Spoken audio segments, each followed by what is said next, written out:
Hare Krishna. I'm very happy and grateful to be amongst all of you, the young devotees of Sydney. I was asked by the organizers to speak on this topic, 4 types of Pralaya. May I know who has chosen this topic? Huh? Who chose? Hari. May I know what prompted you to choose this, Prabhu? Just wanted to know the expectation so that I can try to serve you in that direction. Very less information is available to me myself as a first thing. And I thought that this will be more of a technical topic for all the youth to know about. Okay. Which things try to use as the first word, others everything else. Okay, great. Let me share what I know on this topic. And I must say, I felt very happy when I came here. The venue is great, exciting. When I saw so many young faces taking to spirituality, that encouraged me even more. Nowadays, people who are in their teens or maybe late teens, just came out of teens, early 20s, they're more energetic, adventurous, excited to do many things, and not sufficiently excited to practice spirituality. But when I saw so many young faces inspired to take the spiritual life, so that really helps me. I came to Bhakti at your age only. Okay, let me just start. I will stand, use the board a little bit, so that we have a more interactive session, a dialogue more than a monologue, and I can see your faces also while standing. While sitting, you are not visible so much. I can also understand who is attentive and who is not attentive. Okay, let's begin. So 4 types of pralaya. Pralaya or devastation. Okay, we need a better pen. Pralaya means devastation or destruction.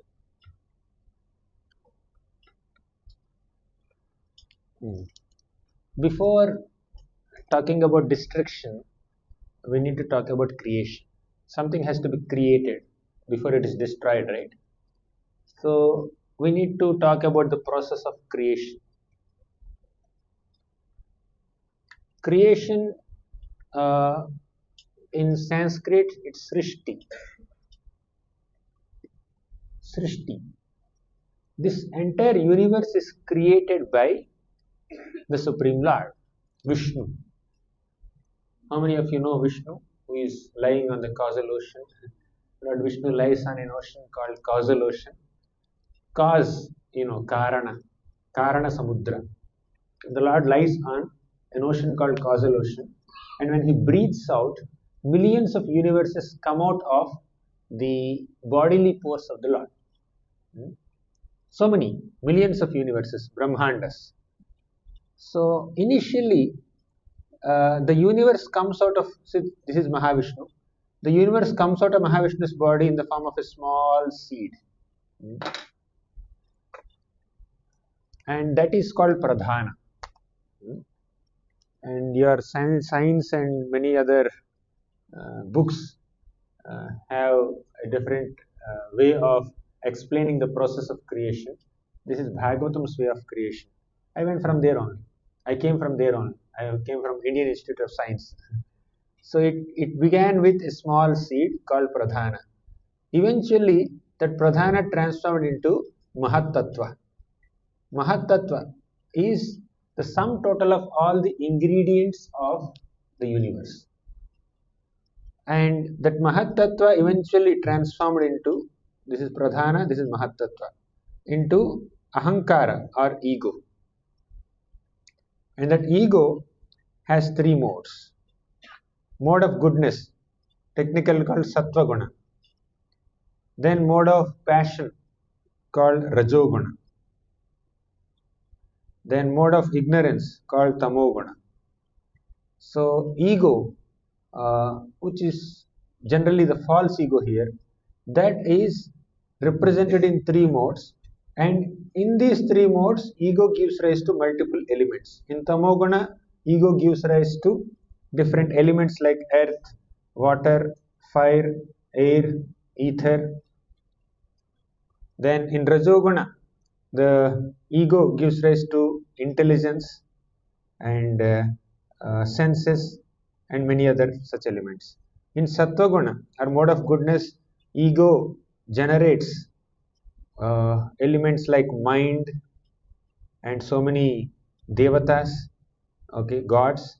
So these are various elements of the universe, and when the universe is fully formed, it's just a combination of all these elements, right? So there is Mahavishnu who is lying on the causal ocean, and from him this seed sprouts. So for you to understand it more clearly, you're able to see, you can come, there are some chairs here, there. So for example, you have a plant. First you plant a small seed, and that seed sprouts into a small plant with just two leaves, and it eventually grows into two more leaves, and then big branches and twigs and flowers and fruits and big tree, right? Similarly, the universe also initially began like a small seed, and that sprouted into a big uh, mm, entity called Mahatattva, which is sum total of all ingredients. Just like this one little seed has all the branches and the leaves and the trunk and the twigs and the flowers and fruits of this tree. Initially it is only seed. Similarly, the universe also grows. So universe grows, first it's like a seed and it becomes little bigger called Mahatattva, and it gets transformed by the passage of time. It gets transformed into ego ahankara, and ego in these three modes, sattva-guna, rajoguna, tamoguna, gives rise to multiple elements. So at the end of this whole process, we have about 23 or 24 elements. And all these elements should combine together to form a universe. Is it clear so far? Is it too technical? Just like you want to make some food item. What's your favorite food item? Yes, Prabhu. What's your favorite food item? Tell me. Kheer. Okay. What's your name? Okay. Our Yatinji likes kheer. So what are the ingredients of kheer? Tell me. You know only to eat, or you can cook also. Milk. Okay, milk. Rice. Rice. Sugar. Cinnamon. Okay. Cardamom. Okay. Ghee. Okay, fine. And you need fire also to cook, right? You need a vessel also cook. You need to cook. If you can cook, that's fine. So basically, you have so many ingredients. So when you go to the market, you may purchase some milk. You take some rice. You take some sugar. You take some ilachi. You take ghee. But all these ingredients were disconnected from each other initially. They are not mixed with each other. Now there is a person called cook, maybe you or someone else. So the cook mixes all these ingredients. First, he boils milk.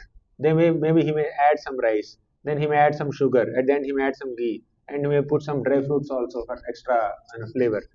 So a cook processes all these ingredients at different temperatures, and you cannot put as much cinnamon as you put milk, right? So you take 1 liter milk. So can you take one kilo of cinnamon or 1 kilo of what is that, cardamom, or 1 kilo of ghee? So you put little bit of one ingredient, you put more of another ingredient. So similarly, the universe also is formed by a combination of earth, water, fire, air, ether. In the beginning of creation, All these elements are disconnected from each other. Just like before you made the kheer, all this milk, sugar, rice are disconnected from each other. They are independently existing. Similarly, before the formation of the universe, all the individual ingredients of the universe in the form of earth, water, fire, air, ether, mind, intelligence, ego, senses, the living beings, all of them are independently existing. They are not connected to each other. Now, you made one milk sweet. Anything else that we can make from these ingredients?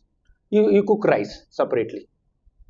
In rice also you may put some pulihora, then you make fried rice, biryani, what else? There are hundreds of flavors of rice you can make. Similarly, with sugar you can make many other sweets. With milk you can make many other sweets, or you can make tea, coffee, something like that. So all these ingredients are used to make multiple things. For a meal you cannot have only sweet rice. You cannot have only kheer. We need to have some 4, 5, 6 items, isn't it? Similarly, in this universe also, there are multiple things that are supposed to be formed. Initially, there are planetary systems. There are 14 planetary systems. You want names? Bhuloka, Bhuvarloka, Swarloka, Mahaloka, Janaloka, Tapoloka, Satyaloka. And bottom, there are different other lower planetary systems like Atala, Vitala, Sutala, Rasatala, Talatala, Patala. There are 14 planetary systems. Just like in a building, you have 14 floors. You go to a school building. The school building has 14 floors. The ground floor has the administrative office. First floor may have some library. Then third floor onwards, classrooms may start. Okay, the third floor is meant for grade 1, grade 2, grade 3 students. Then fourth floor is meant for year 2, year 4, year 5 students. Like that, the 10th floor is meant for 10th grade students. So like that, different floors of the building, school building, are utilized by students or teachers of different categories.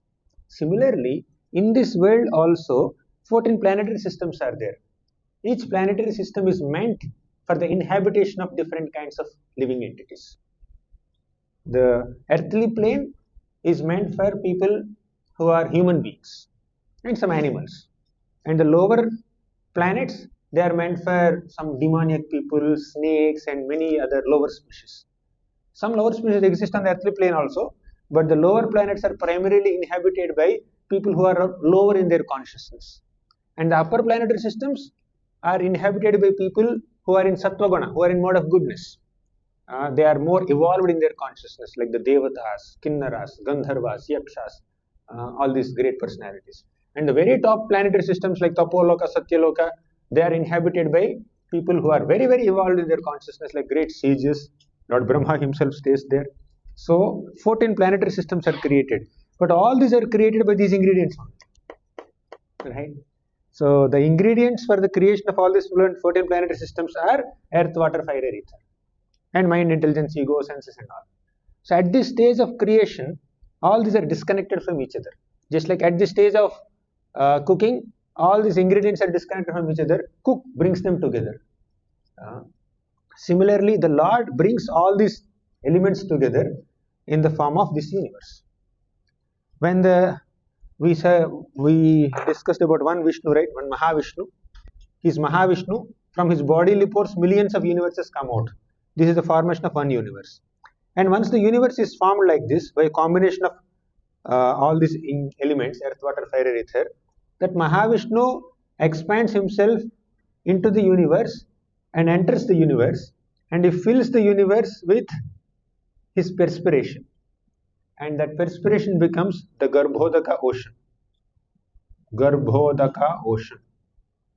And he lies down there. And that form of the Lord is called Garbhodaka Sai Vishnu. You're getting too much? You are able to follow? This is Mahavishnu, also called Karanodaka Sai Vishnu, and this is the causal ocean. And this is Garbhodaka ocean, and on top of it, Garbhodaka Sai Vishnu stays. And from the navel of Garbhodaka Sai Vishnu, a lotus sprouts. And on the lotus, Lord Brahma, the four-headed Brahma, takes birth.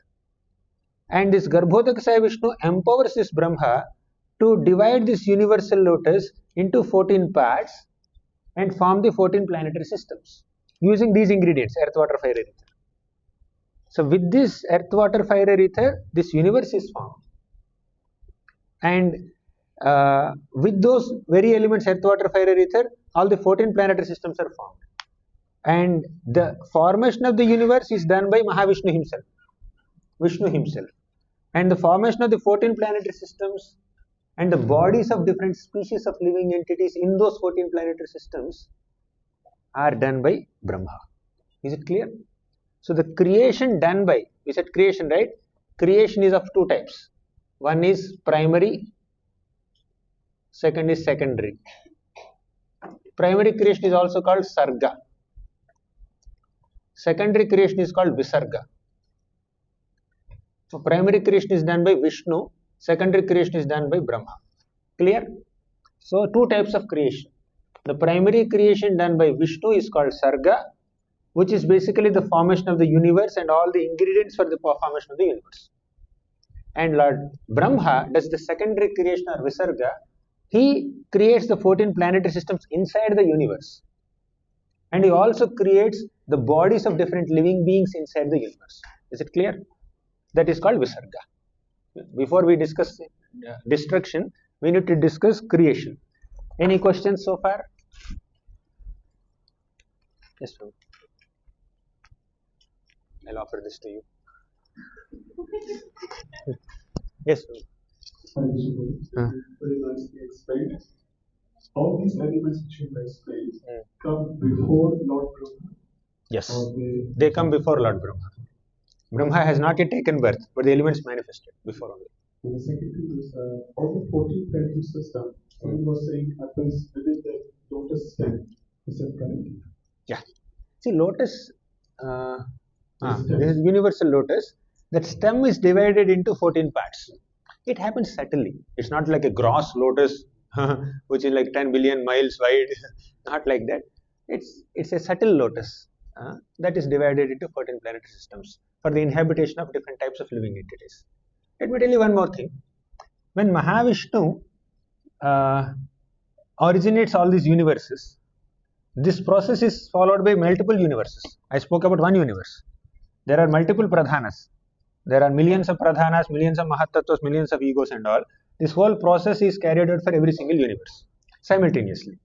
When the Lord glances on his own energy, material energy or pradhana, he infuses this pradhana, the seed form of universe, with the jivas. Just like a father impregnates a mother, similarly the Lord also impregnates pradhana with different types of living entities, jivas. Who are these jivas? They are his own amshas, his own parts. And these jivas could not get liberated in the previous creation. Creation is happening multiple times. Bhutva bhutva praliyate. The creation of this universe happens multiple times, and those jivas who could not get liberated in the previous universe, previous creation, they are given an opportunity to again take forms as human beings and different living entities according to their karma and enter these universes. Is it clear? So far, it's getting too technical? So far, it's clear, right? Any doubts? Yes, Prabhu. Normally, mind we tend to think it's very passionate. But here we see mind is actually formed from ego itself. Okay, I will come to this. Let's focus on the creation now. The qualities of mind and intelligence and all we will discuss at the end. That may kind of distract our discussion in a different direction. I will come to that definitely. Yes, Matas. As you said, the simultaneously happening. Is it happening at the same structure? Like every universe going through the first golden age, and then we don't know much about the yugas. Golden age means the yugas, right? Krita Yuga, Dwapar Yuga, Treta. That all we'll discuss later. And we don't have much information about that also. We know about our universe. We don't know much about the later other universes. Some universes are very big. Their Brahmas have 10 heads, 20 heads, 30 heads, 100 heads, 1000 heads, 1 million head. So the bigger universes are there. How the time functions there and all, it's not discussed so much in our scriptures. There can be yugas. Definitely, we can safely infer and assume that there are yugas, golden age there also. Any other question about the process of creation? I think just on the last point, about 14 planetary system, it means other universes might have more planetary systems that we are. Maybe, we don't know. But it's not 14 fixed for all the universes, as you said. In our universe, it's 14, that is clear. Other universes also, there can be 14 only. Maybe bigger 14 planetary systems. Maybe wider 14. Or it could be 28, we don't know. I don't know at least. And another question would be about soul is part of Supreme Lord itself, right? Like each of us soul. Then why is the need for the soul to get liberated? Because if it's part of the Supreme Lord itself, I understand all the other processes, but it's like, why is there a need for soul to get liberated? Why it is falling into the trap itself? Then it's a part of Lord Supreme Lord, so it could have not. The need for the soul to get liberated is as follows. What is liberation? Liberation is basically reinstating oneself in one's original position. That is liberation. When the soul gets distracted, when the soul takes more interest in material activities, lording over this nature, considering oneself God, boss, considering oneself the master, controller, proprietor, enjoyer. So when the soul has this kind of mentality, someone has to relieve the soul from that mentality. And that relief is liberation. To relieve that soul from that conditioned mentality is liberation. To reinstate the soul back in the original mentality as a servant of God, as a lover of God. So that is the process of liberation. Somebody is bound. The natural state of the person is to freely move like this. Somebody bound me with this pillar. So you come and release my bondage, release my ropes. That is called liberation. That's all. That we are not sure. How the soul got distracted, I don't know.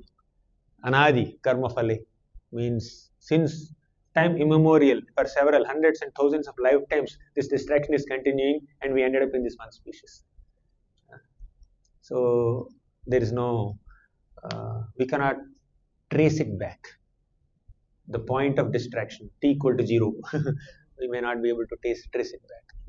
Sorry, not about point of distraction as such. Why is it starting in the beginning itself?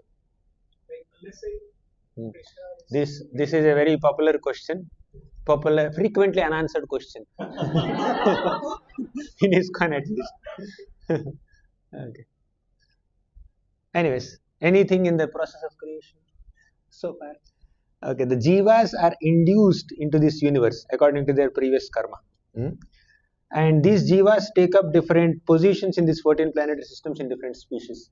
Some take birth as human beings, some take birth as animals, some take birth as devatas, some take birth as snakes. So according to their karma, according to their conditioning. So all the bodies of these different living beings are created by Brahma in these 14 planetary systems. He positions them. Okay, first grade, first floor. Fourth grade, second floor. Administrative office, ground floor. So library, third floor. Then staff room, fourth floor. 10th grade, 10th floor. So like that he allocates all the living entities. Clear? So this is the process of creation. One is primary creation, second is secondary creation. All that I have spoken so far is only a prelude. Only a prelude. The main topic is destruction. I was asked by Prabhu to speak on destruction. There are 4 types of destructions. 4. Prabhu, I need a better pen. None of the pens are working. But I think you should hold it like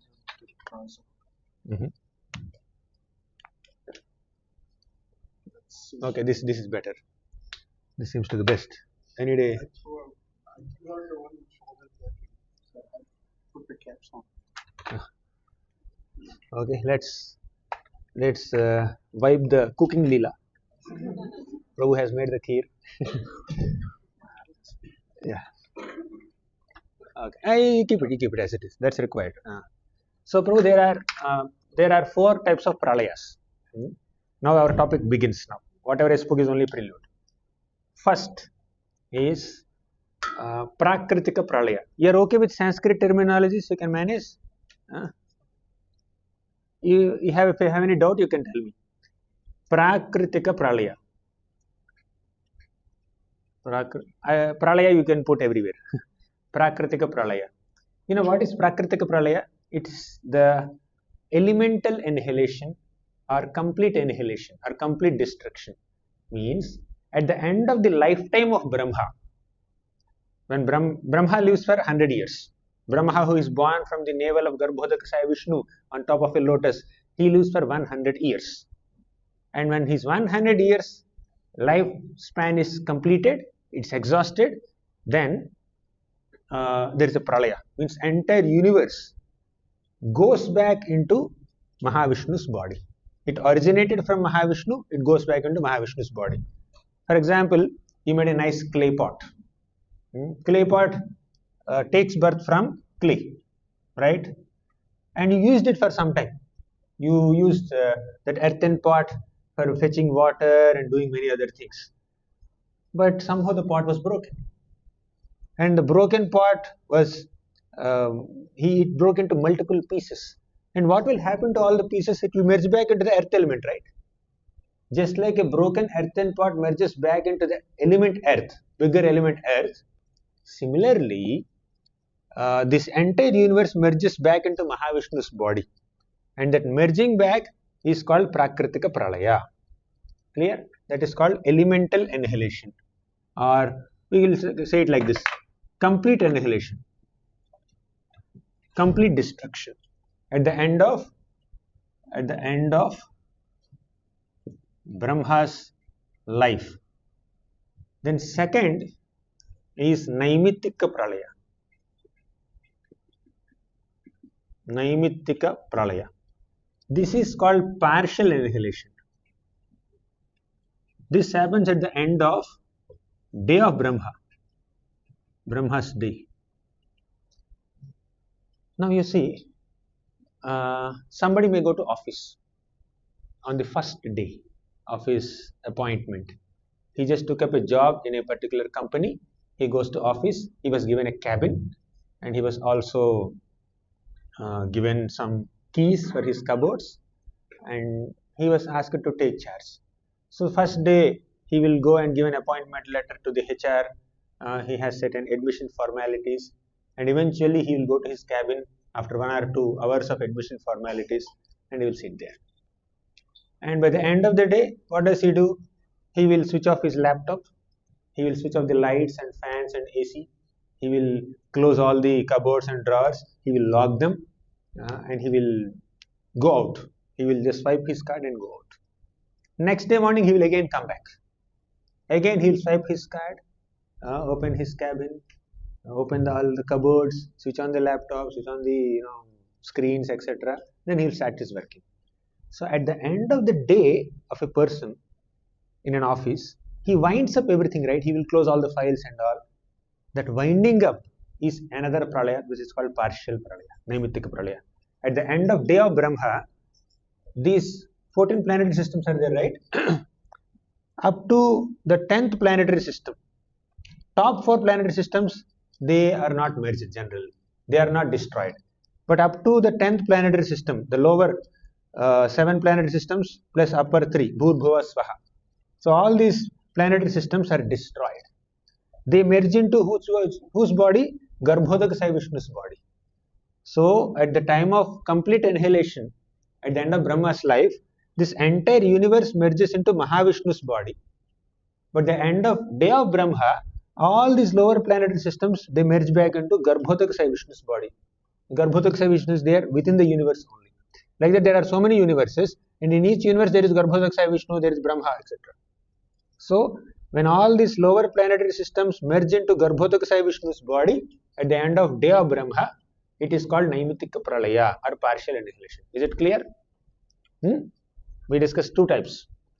Then third type of destruction or Pralaya is Nitya Pralaya.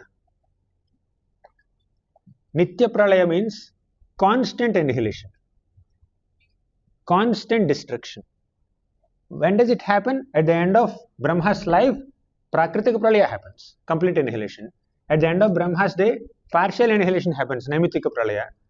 Constant Pralaya happens at every moment.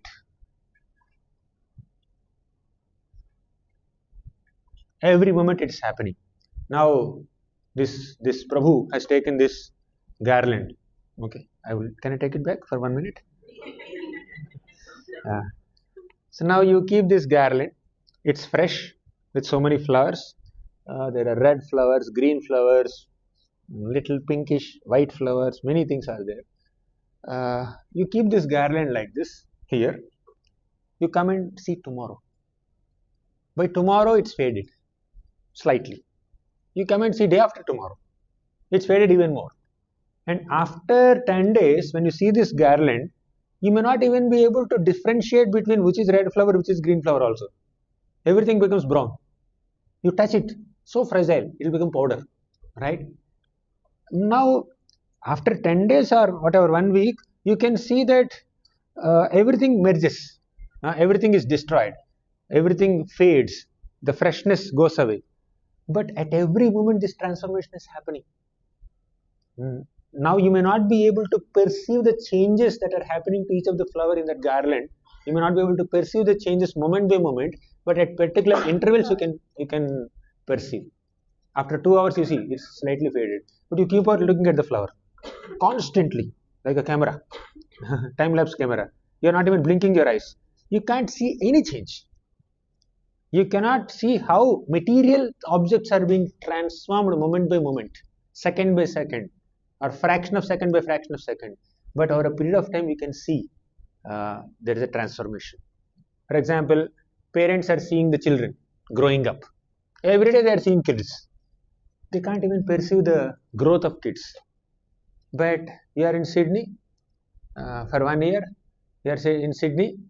After 1 year, you go back to your homes in India, and you may meet your parents or grandparents. The grandparents will see, oh, you have grown a little big. Last year when you came, you were like this. Now you have become this much. You see, they could see that difference in 1 year. So there's a constant growth that is happening at certain phase of a person's life. And there's a constant deterioration that is happening. Now faces may look smooth because of youth, but after some time there are wrinkles on the face. Now the hair may look black because of young age. After some time hair may become grayish, whitish, pure white, and may fall completely. Without even shaving, there may be there is a bald head. So that way, every moment something is getting destroyed. Everything material is getting destroyed at every moment. That is called Nitya Pralaya, or constant annihilation. Is it clear? We don't need to be convinced about it. You keep a fruit here, you keep an orange here, but tomorrow it will be decomposed, it is decayed. If you put some wax, it may stay for 3-4 days, but over a period of 5 days or 10 days, every fruit has to deteriorate. So that is called constant annihilation. Imperceptibly, everything is getting destroyed. Then fourth is Atyantika Pralaya. Atyantika Pralaya means ultimate annihilation. When it happens? It happens at the time where we give up our false ego. It's basically the destruction of false ego. At the death, we'll say call it death. Death of false ego. Fine. This does not happen to objects. Now, complete annihilation, complete destruction, Prakritika Pralaya happens to the entire universe. Naimitika Pralaya happens to some planetary systems within the universe. Nitya Pralaya happens to everything material, every material object. Imperceptibly, the ink in this pen is getting reduced. You keep on using, it will not write after some time. So that is Nitya Pralaya. When it say Atyantika Pralaya, it is pertaining to one individual person. Why are we living in these bodies? Because of false ego. What is false ego? What is ego? Can someone tell me what is ego? What do you mean by ego? Simple word. Ego, yes. Okay, greed is one symptom of ego. Anything else? Material consciousness. Okay, that's right. Anything more specific, more comprehensive? Ego. Ego. Basic definition of ego. I think all of you have no ego at all. They are all pure devotees. Yes, Mataji. To accept the other's idea of the things. Yeah, that's a symptom of ego. Now I'm asking the definition of ego. You are all speaking about symptoms of ego. Greed is one symptom. Not accepting others' ideas is one symptom. Pride, arrogance, boasting about oneself, bragging about oneself, looking down upon others, disrespecting others, disregarding others, being very harsh in one's speech. All these are symptoms of ego. Someone who is egoistic shows all these symptoms. But what is the basic definition of ego? By the way, let me tell you, ego is not a negative word. Although it is used generally in a negative connotation, the word ego is inherently not a negative word. Now tell me, what is the meaning of ego? Yes, Prabhu. Yeah, yeah, I am. That is ego. Means a sense of identity. Who am I? Ego. Ego is a sense of identity. Let me just.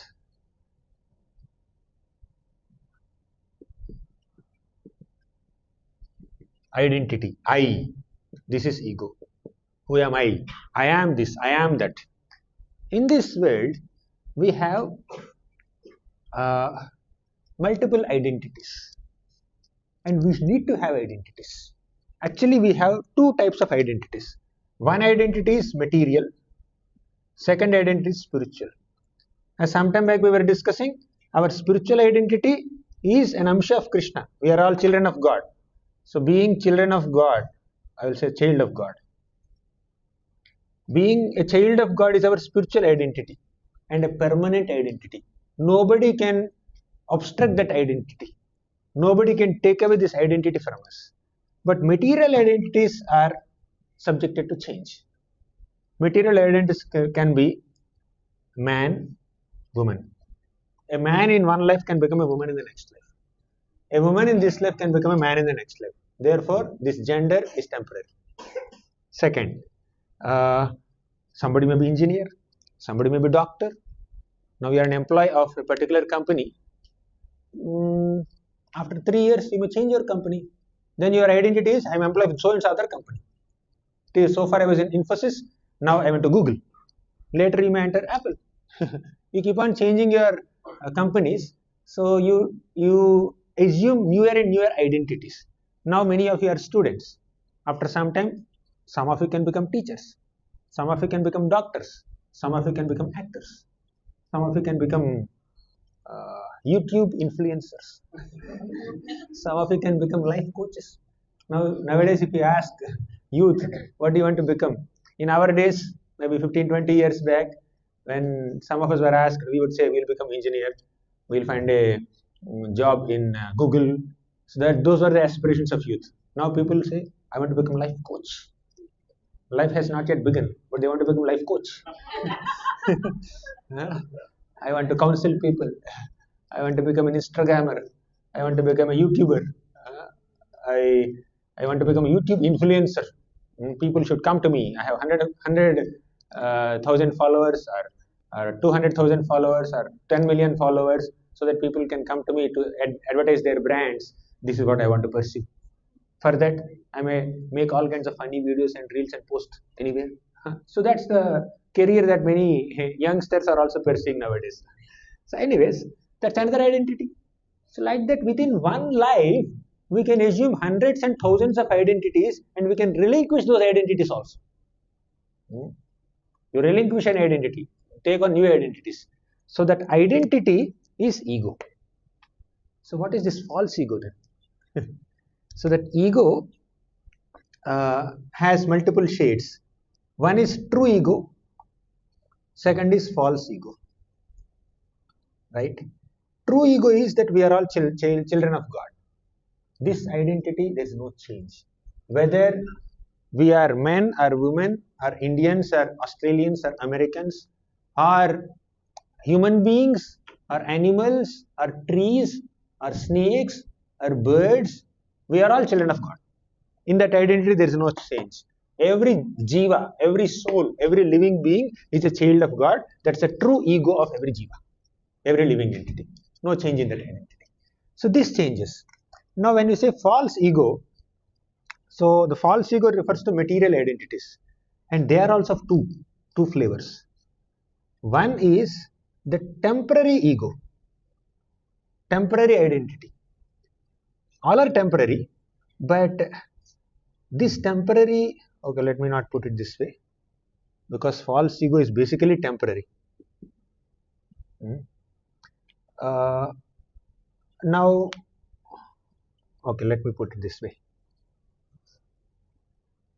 I'm just trying to get the right terminologies for you. This is permanent identity, permanent ego, and this is temporary ego. Is this clear? Spiritual identity is permanent identity, material identity is temporary identity. In the temporary identity, there is a temporary ego, there is a healthy ego, there is an unhealthy ego. Healthy or unhealthy. What is healthy ego? All of us should have a sense of identity. Saying that I am no one, just wandering like a mad person, that's not spiritual realization, that's not self-realization. So all of us need an identity. So I am daughter of so and so, I am son of so and so, I am an employee of so and so company, I am a student of so and so university, I am a teacher in so and so college. So we all need some identities. So everyone needs a material ego, a temporary ego, which is healthy, is very good. We all should have a sense of identity, even the temporary identity. The temporary identity also has a healthy part, which is correct. Now there is an unhealthy part of that identity.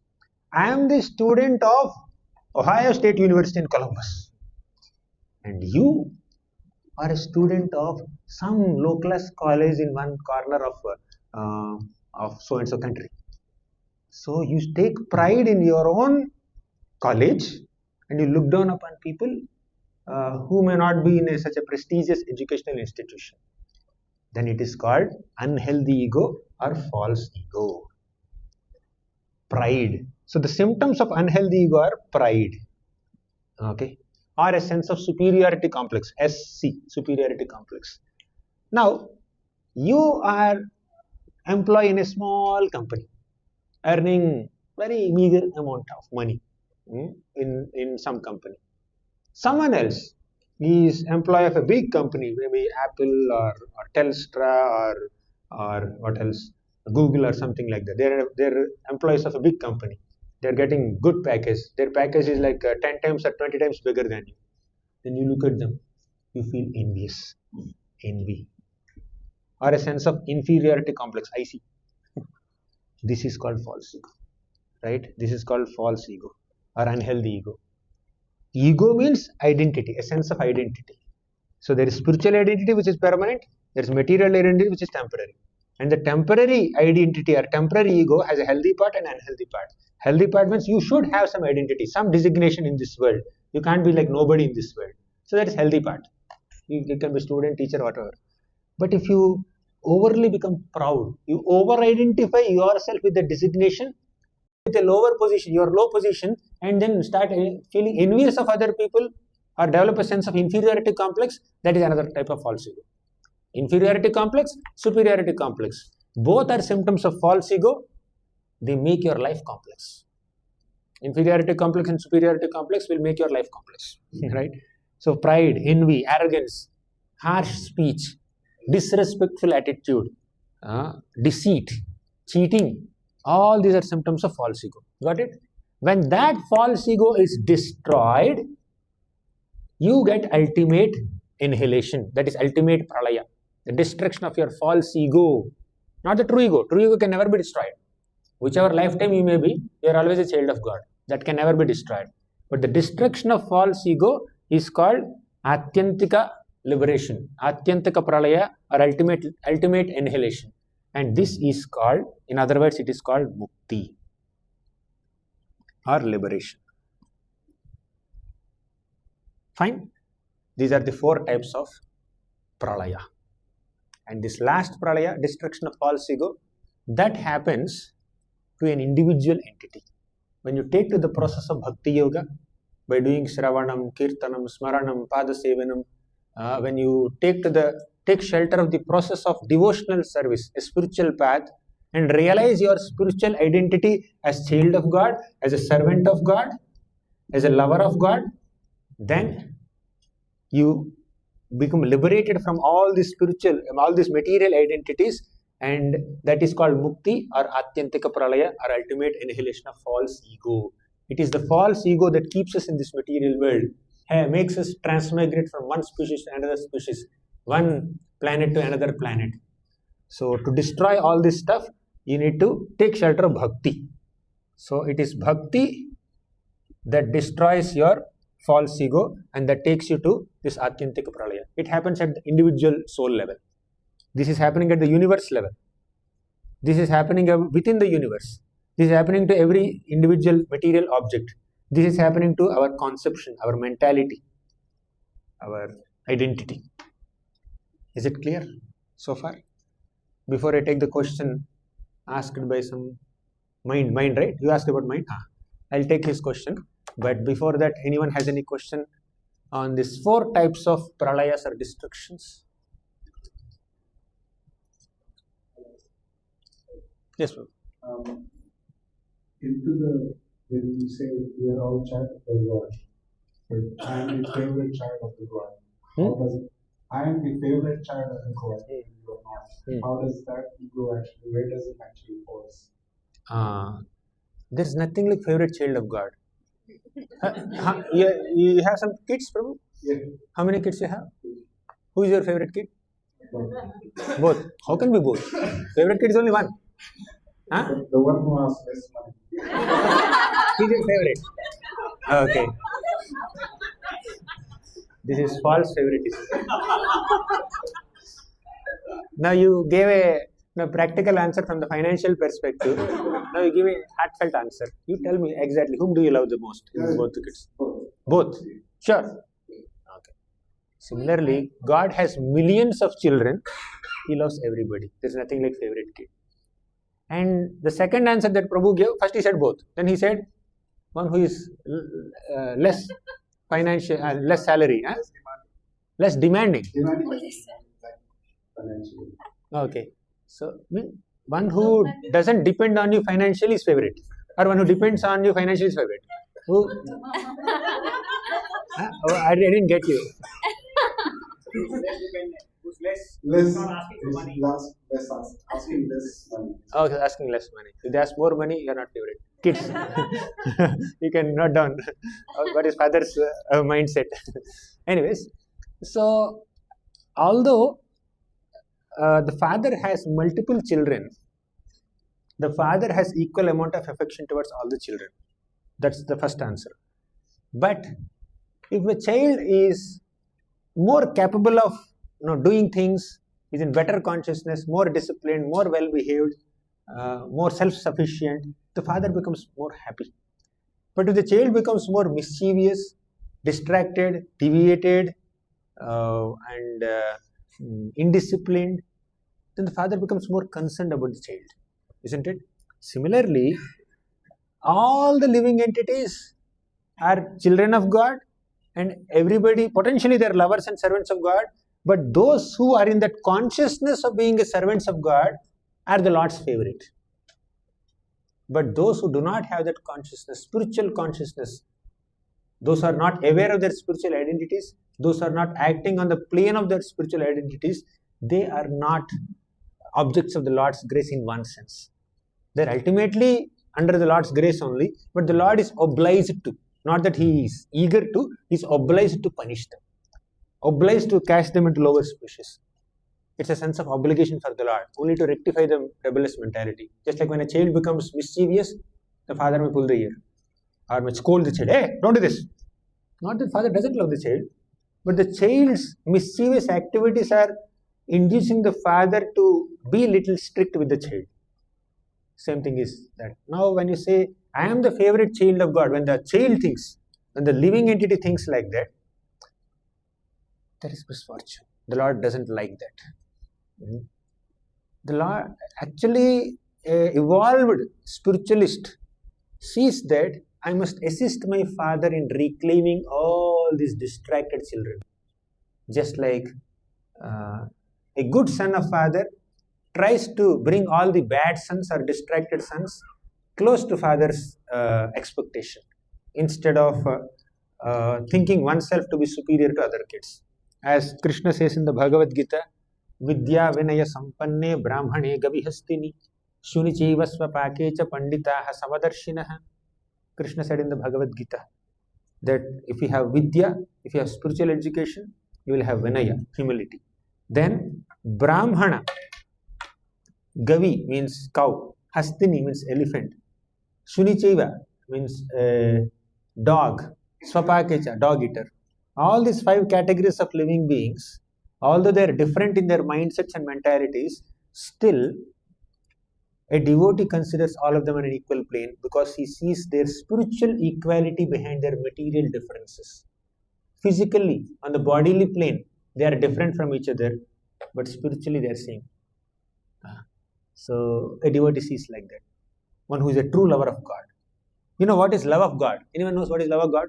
Tell me. Our aim of life is love of God, right? Loving God. Can anyone define what do you mean by love of God? Krishna Prema. Where do I write? Krishna Prema means love of God. L-O-G. Not your log. FX. Not that. Tell me, what is Krishna Prema? Simple question. Yes, Prabhu. Brahmachari is also sitting here. Yes, what is Krishna Prema? For me to answer your question on mind, you have to tell me what is Krishna Prema. Okay. Krishna Prema means to love Krishna. Simple answer. Okay. To love Krishna. Then, to love those who love Krishna means to love the lovers of Krishna. And also to love those who are trying to love Krishna. And also to love those whom Krishna loves.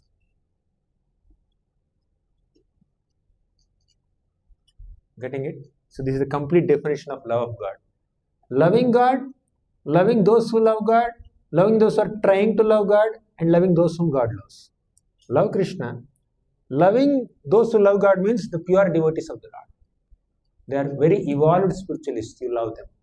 Then loving those who are trying to love God means those who are in the practice stage. They are not yet fully self-realized.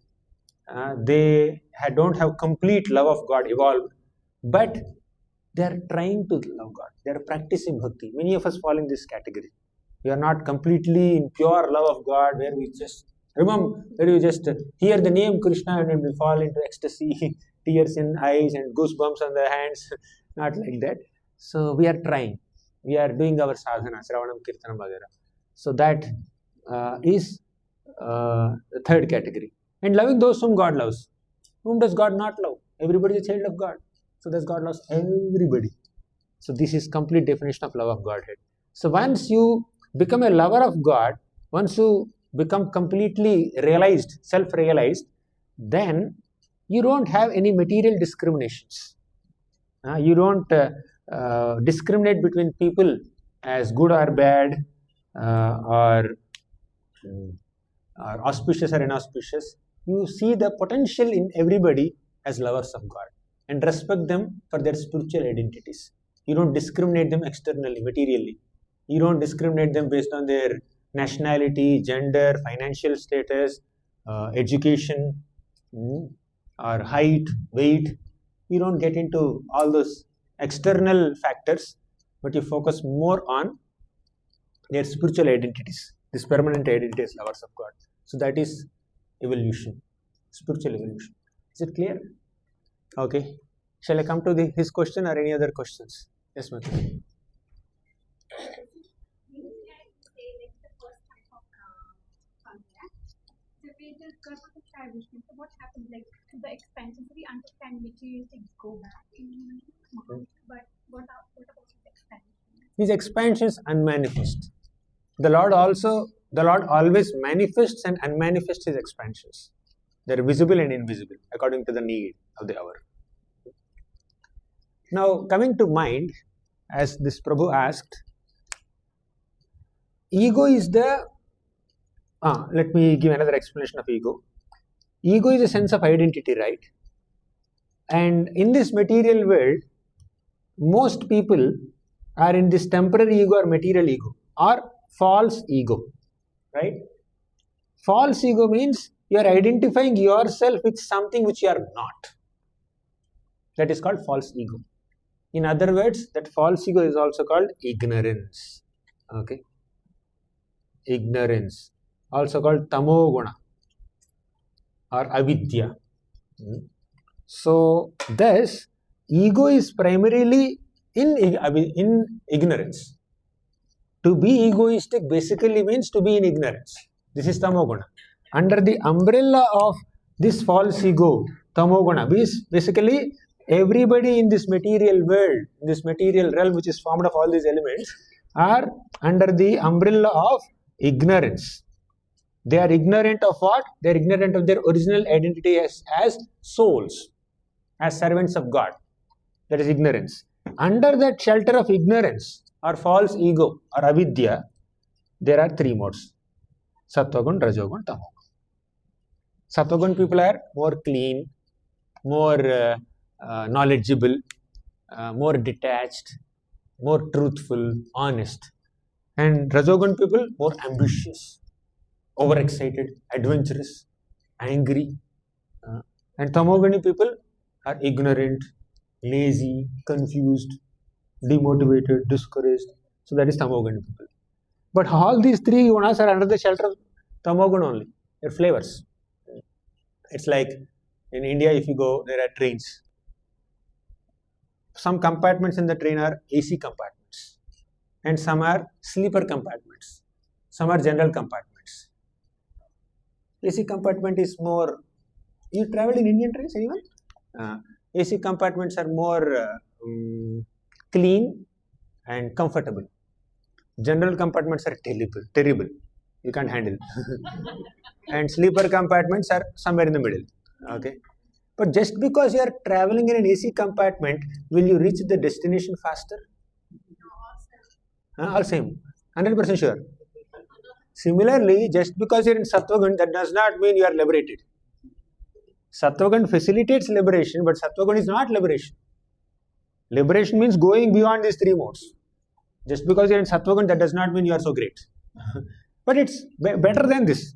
AC compartment is better than general compartment and sleeper compartment. But you cannot reach destination faster. If the train is stuck, 4 hours delay, 5 hours delay, yes, AC compartment people also have to wait there. There is no other way. So, now why I said this is, under this umbrella of ignorance, there are three gunas. In this, intelligence is a product of rajogun and mind is a product of sattvagun. That's your question right now. So, mind is a product of sattvagun. You know why? Oftentimes we blame our mind, but actually mind is very innocent. Mind is very like restless like a child, adventurous, inquisitive. Mind is very innocent like a small restless child. But intelligence has more active nature. Therefore, intelligence is product of passion and the innocent mind is a product of goodness. I'll give little more nuance to it. All of you should love God by understanding how God is great or by understanding how God is sweet and lovable. Which is more nourishing to you? Which kind of relationship with God is more relishable to you? You understand He's great, He's creator, He's maintainer, He's destroyer, He's this, He's that, He's master, He's controller, He's proprietor, He's enjoyer. You understand His position. You love God for His position. Or you love God despite whatever position He has. Or let me give a simpler question. You love him for his good nature, for his friendship, for his love, for his affection towards you. That's first scenario. Second scenario is you love him because he's the CEO of a company. He has so much money. He's very popular. He has 10 million followers on Instagram. Okay, that's the reason for your love. So which love is more pure? First or second? Clear, right? The second flavor of love is loaded with intelligence. The first flavor of love is filled with emotions of the mind. Mind is a storehouse of emotions, feelings, desires, thoughts. And intelligence is a storehouse of analysis, logic, reasoning. Rational. My intelligence is the rational faculty in us, mind is the emotional faculty in us. So emotional bonding nourishes your heart more, and connecting with people just based on your logic and reasoning may not keep the relationship as long as an emotional bonding, isn't it? You are asking another question or you are agreeing with this? I have not completed yet. Probably I don't want to get distracted now. So mind is a storehouse of emotions. That's why Krishna said in the Bhagavad Gita, Buddha bhava samanvitaha. Don't understand me just with your intelligence. Develop an emotional bonding with me. So when you have a heart-to-heart connection, when two people have heart-to-heart connection, 1 and 2, that's a more sustainable relationship. But if they have brain-to-brain connection, right? So that's not a very sustainable relationship, right? You intellectually understand how great they are. So which is more nourishing to you, heart-to-heart or brain-to-brain? So therefore, intelligence is less important than mind, in the sense that Krishna says in the Bhagavad Gita, Mayyeva mana adhatsva vayi buddhim nivesha. You know this sloka? Mayyeva mana adhatsva means engage your mind in me by developing an emotional bonding with me. Mayi buddhim nivesha means if you cannot develop that emotional bonding with me, use your intelligence to understand who I am, at least do that much. So become lovers of Krishna, become knowers of Krishna, which is better? Becoming lovers of Krishna is on the mental plane, is on the level of mind, heart. Knowers of Krishna is on the level of intelligence. So that is little lesser. Ultimately, we are all meant to engage our emotions in Krishna's service rather than just using our intelligence to intellectually, logically understand Krishna's position. Makes sense? You understand how mind is from Sattva-guna and intelligence is a product of Rajoguna. Intelligence has more active nature. Without that logic, you cannot accept it. However, in the material circles, mind is more distracted. Therefore, the active, rational intelligence should control the mind.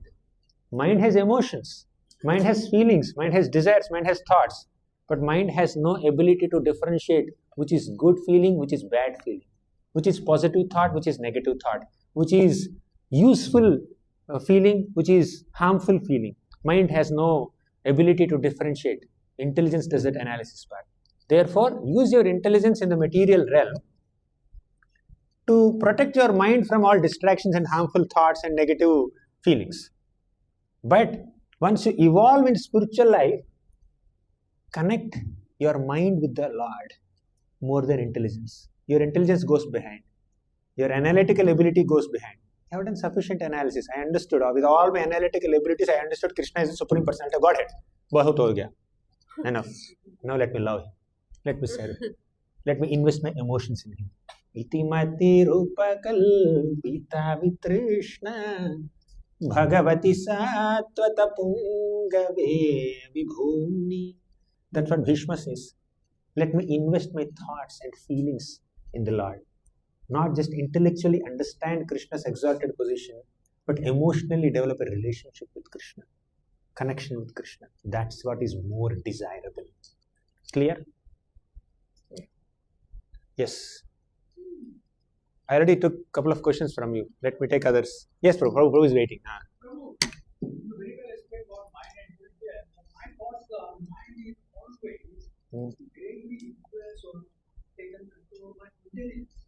They are Yes. not separate. So you are not actually free as a mind and keep existing separate. Because when I am active, when I am awake, Basically, the soul. intelligence is always playing the role. Yes, yes.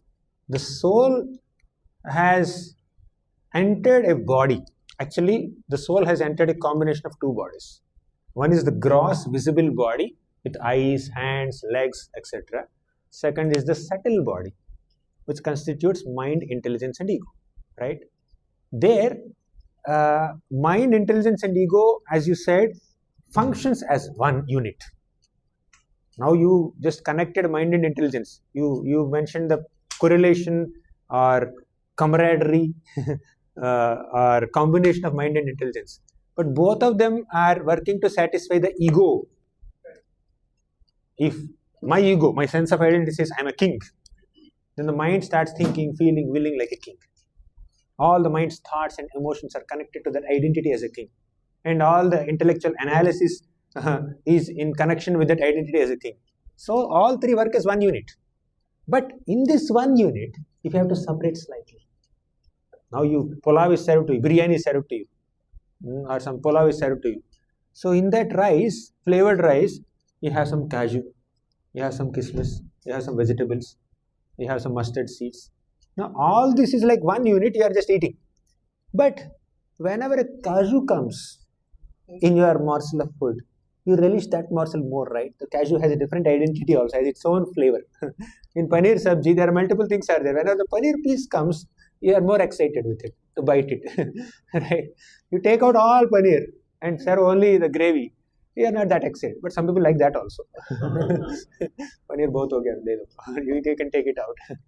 So anyways, they function as one unit, no doubt, but also they have their individual functionalities in this big unit, bigger unit as subtle body. Makes sense? Yes, you have a question? Hare Krishna. This will be the last question. Sorry, because I'm aware of your next schedule. 8:30 I have another class. So, considering the travel time, we have to take this as the last question. Yeah.